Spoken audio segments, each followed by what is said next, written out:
কালকে আমি আপনাদের আমার পাশের নেইবারের সাথে অবশ্যই পরিচয় করিয়ে দিব। আমার পাশের নেইবারের নাম হচ্ছে জেসমিন। আসলে নেইবার বললেও ভুল হবে, ও আমার সব থেকে বেস্ট ফ্রেন্ড। কারণ ও যা করে আমার জন্য সেটা আসলে ফ্রেন্ডের থেকেও বেশি।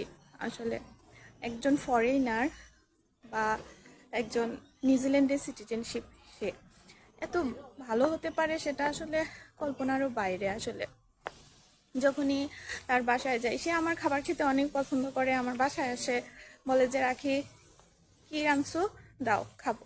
আমি ওর বাসায় যাই, অনেক ভালো লাগে। আসলে এত ফ্রেন্ডলি একজন ফ্রেন্ড পাবো সেটা আসলে স্বপ্নেও কল্পনা করি নাই। কালকে অবশ্যই আপনাদের সাথে ওকে পরিচয় করিয়ে দেব। তো অবশ্যই আপনারা আমার সাথে থাকবেন, আমার জন্য অনেক অনেক বেশি আশীর্বাদ করবেন যেন আমি আপনাদের সুন্দর সুন্দর ব্লগ দিতে পারি। ভালো থাকবেন সবাই।